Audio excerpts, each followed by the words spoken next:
morning. If I look insane, that's because it's about 6:40. I woke up at 6:20, way too late, and took a streetcar and then ran here.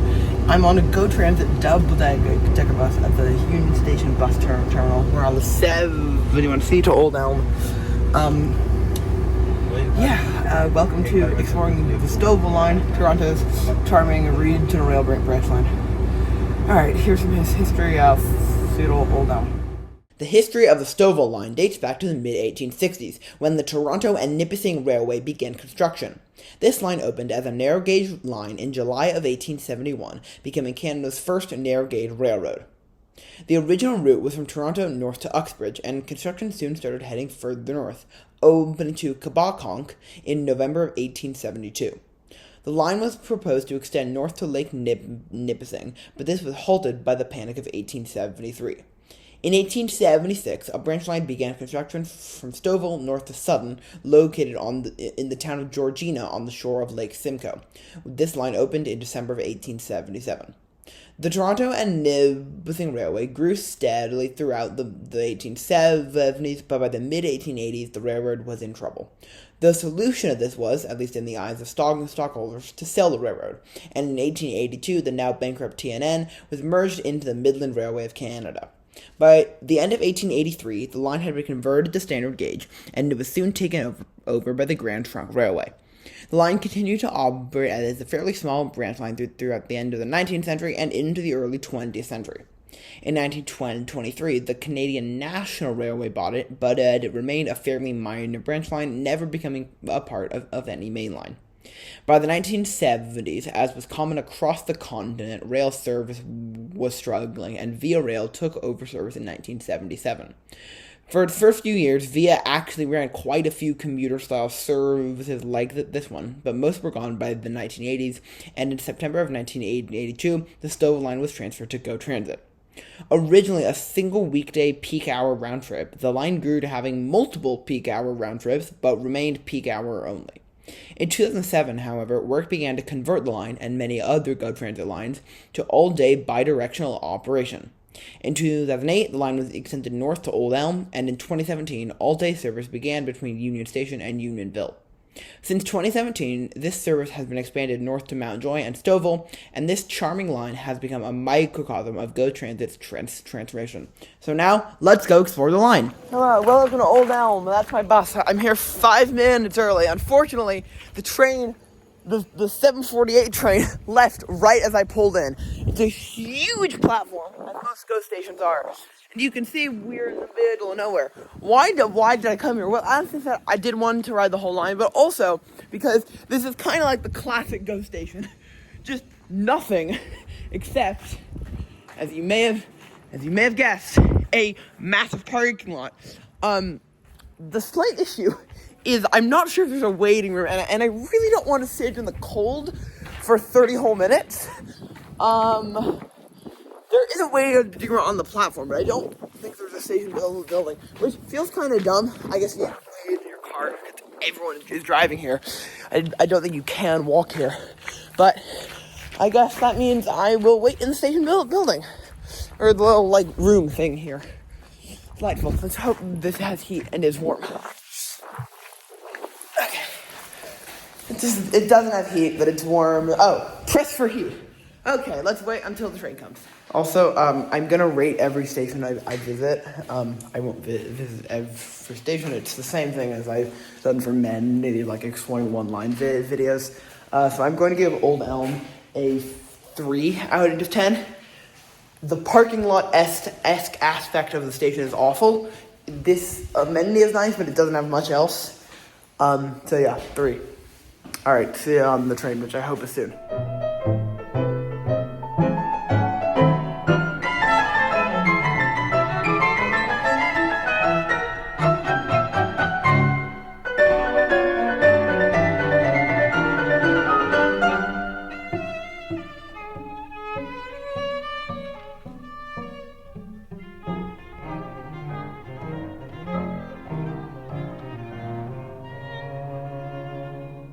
Welcome on board. So I came to the accessibility car because that's where the conductor is, and there's a restroom here, there are outlets here, outlets, which I use. I don't know if that's the case on every go-kart. I will probably find out later in the video, but I'm just happy to be on a warm train. So yeah, I'm gonna charge my phone and I'll see you at Stouffville. It's 8:14 and they just called a 2-minute call until we close our doors. I think GO trains close their doors early. And that would make sense, because when I was at Union, I saw a sign that said GO trains close their doors 2 minutes early. So I wouldn't have made that 7:48 train anyway. But it's interesting. It's also kind of stupid, like, what are you, Amtrak? Alright, see you at Stouffville.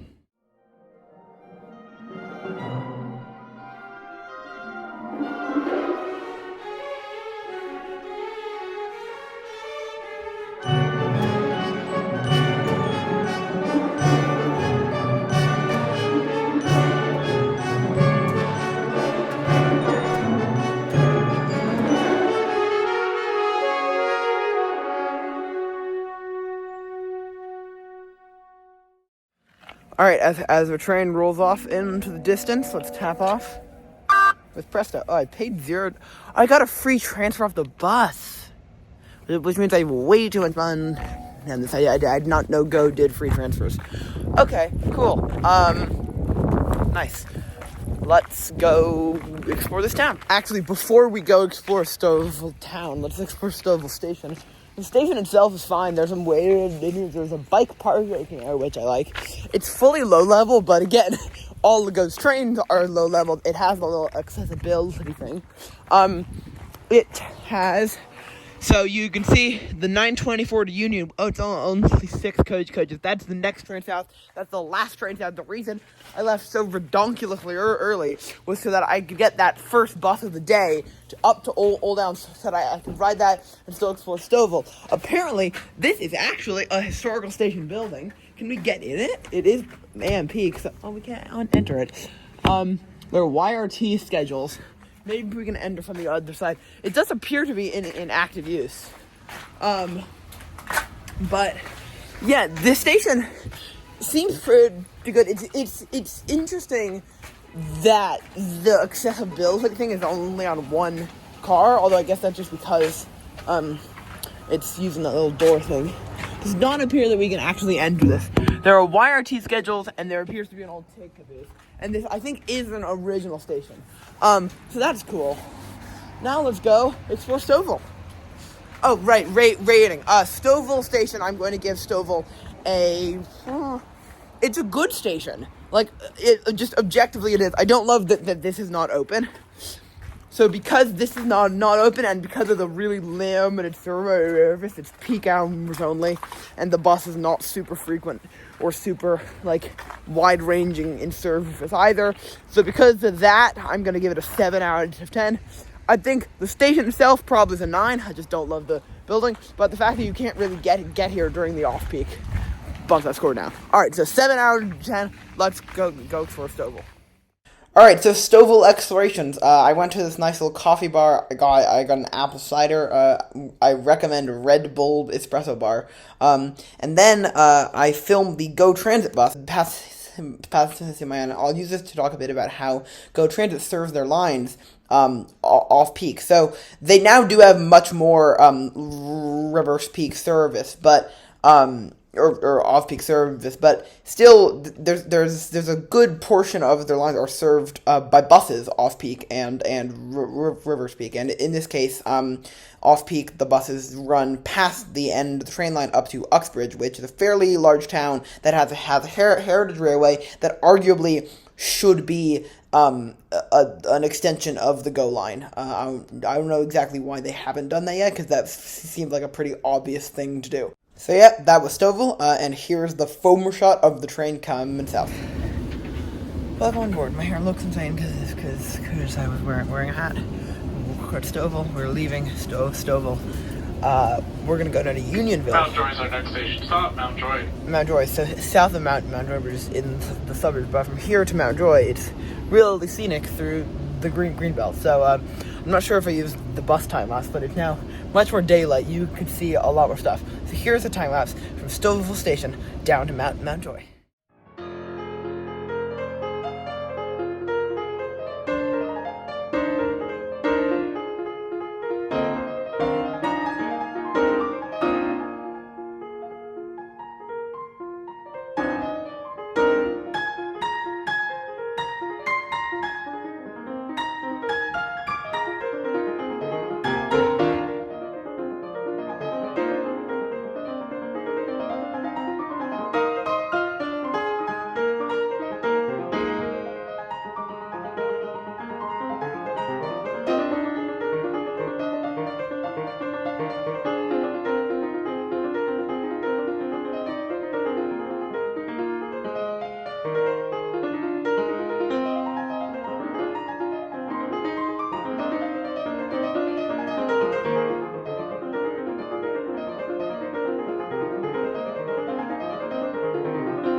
All right. So why are we at Unionville? Well, I'll see a random north. Okay. 3 reasons. First off, because I think just saying Old Elm is the quintessential ghost station is kind of mean. This is still a parking lot station, but it's a lot better than Old Elm. There are actually 3 platforms. That's a random northbound train. It's nice that it's not as bad as Old Elm. Secondly, the makeover that this station received is insane. Like, I'll put it up a picture now of what the station should look like 2017 or so, before they did this makeover, and now it looks like this. I mean, yeah, granted, it looked kind of fun because it's all low floor, but all GO trains are low floor, so you can't really complain there. I would also like to know we're not in the middle of some dense area. We're in, like, kind of near some dense areas of downtown Markham. There's some development, but that's a highway, that's a field. We're not in a dense area, and yet there's a massive makeover. So I think that's cool. However, the main reason I came here is actually for something that's going to be in my next Toronto video, which should come out either next week or in 2 weeks. And that is going to be... So that is going to be just a bit that way. So I'll start that clip here, and I'll see you back here in about an hour. We're getting on the next train south. Also, I forgot to rate Unionville. It gets an 8 out of 10. Hello, I'm back at Unionville GO Station, and I noted this sign. It says, "Danger, do not cross, up to $1,000 fine." Now, you see, jaywalking fines are stupid. Jaywalking fines are even stupider when they'd be going into Doug Ford's pocket. So, yeah, I think I will cross Doug Ford. What's he gonna do? Stop me? Also, hilariously, this thing, which is for bus speeds, picks up my walking, and if I run, it sees that I'm going a whopping 8 kilometers an hour. All right. Well, with that trolling of Doug Ford out of the way, train is in 5 minutes. Let's continue heading down the Stouffville line. I'll see you at Kennedy, which is cool for 2 reasons. So I took the train down to Kennedy, and as you can tell from these clips that they filmed from the train, the reason I came to Kennedy partially was because of the old Scarborough RT. So Kennedy is the end of line 2 of the of the Toronto subway, and I came up. I came down there partially to see the remnants of line 3 Scarborough, which was this like medium capacity thing. It's kind of like light rail. It was kind of like if the Northtown high speed line and an airport people mover had a kid. And there's some remnants of that. It closed in 2023, sadly, and they're gonna eventually replace it with an extended subway. Although currently it's being replaced with buses and also service on the Stouffville line. And yeah, so the other cool thing about Kennedy is that it's a massive bus terminal. For the bus foamers, Toronto is a great place to go. The Toronto bus network is incredibly large and incredibly impressive. So if you are a bus foamer, come to Toronto. And anyway, after that, I then hopped on a train northbound up to Miliken, which is another one of the recently redone stations that I think is just really cool. And also specifically this one, it's got this massive bridge over a massive Strode, and I think that's really interesting because of course, you know, Strodes plus recently redone cool stations, not generally things that go together. So yeah, Miliken Station is really cool, and I'll see you there now. Welcome to Miliken Station. This train became early. My connected train is laying to tab out. Hold on 1 second. So I tried to film myself tapping out, but instead I just filmed this black void. So enjoy this black void. It's a great black void. This is the really cool thing. These bridges, but there's more. We can actually film the train from the other side. Get around. Oh wait, can we not? That was so fun if we couldn't. Okay, maybe we can't. Well, we can try. We can film in our hearts and minds. Yeah, well, I guess I just exposed the cool thing at Mill again. There are these huge, massive pedestrian bridges over Steeles Ave, which also is the northern border of the city of Toronto. And I mean, we can kind of film the train. I don't know if it leaves now. It's probably lovely waiting for its on-time departure. No, it's leave now. Yeah, these are very cool. These are also good because you just across this 6-lane road, and also you get to trains get to be above cars, and trains always should be above cars. There goes the train. That's the Ontarian flag. I did not know GO trains had the Ontario flag. That's hilarious. All right, cool.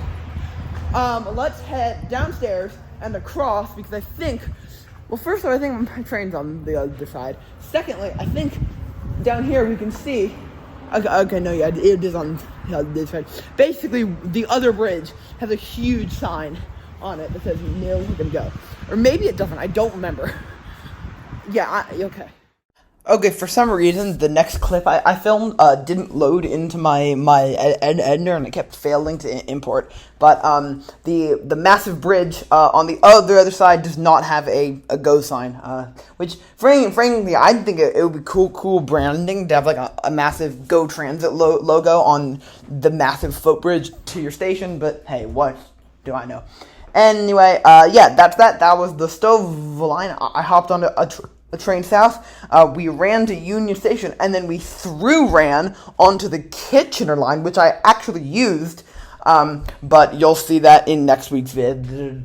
So yeah, thank you so much for watching this video about the Stouffville line, Toronto's charming Branchline that's a microcosm of its regional rail transformation.